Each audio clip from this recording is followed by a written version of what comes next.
Americans have long seen their soul, their failures, and their triumphs through their writers. No other country has produced such a noble body of literature as the United States. Hello, I'm Jane Kaczmarek, and welcome to Great American Authors Since 1650. We shall see in the first episode that even before the country became an independent nation, its writers were discovering a unique and new voice, distinctive from its old world roots. And we shall see in less than 100 years after its founding in 1776, Ralph Waldo Emerson and Edgar Allan Poe had succeeded in perfecting that uniquely American voice. Phillis Wheatley, a slave, continued the shaping of the unique American woman's voice. She was America's first black poet.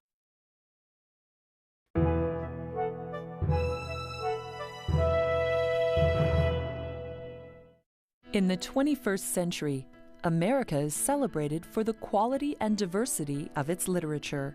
Yet, who would have thought that the American poetic voice embodied in authors such as Edgar Allan Poe, Emily Dickinson, and Gwendolyn Brooks found its origins in a person who was bought and sold, a black woman, living as a slave in Boston, Massachusetts. That woman, made free by the power of her poetry, was Phillis Wheatley. In 1619, a Dutch ship brought the first black slaves to England's colonies. Over the next 150 years, slavery became embedded in the American culture. During this time, every colony enacted slave codes, making black men and women property. Even those blacks who were not slaves did not have the same rights as whites. They could not vote and were excluded from public schools. Even worse, black women slaves frequently had their children taken from them and were raped by their white masters. These were the conditions that existed in Phillis Wheatley's America. Phillis Wheatley's journey to fame as a foremother in American literature began here, in the bowels of a ship designed for the importation of black slaves. Kidnapped from her native Senegal in West Africa at the age of 7, she endured the infamous Middle Passage route to Bermuda and eventually ended up in Boston. There, ragged, ignorant, and exhausted, she was sold at a slave auction to the family of a tailor, John Wheatley. But the Wheatleys were not typical slave owners. Inspired by the teachings of evangelist George Whitefield, who preached equality among the races, the Wheatleys raised Phillis not only as a servant, but as part of the family. Their faith was not misplaced. Phillis, who possessed a profound intellect, took advantage of this opportunity. 4 years after she arrived in Boston, she had already mastered English and was reading the classics in Greek and Latin. At 13, inspired by the British poet Alexander Pope, she wrote her first poems.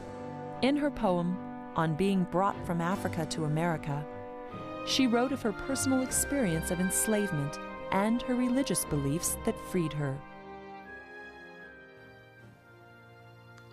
'Twas mercy that brought me from my pagan land and taught my benighted soul to understand that there is a God and a Savior too.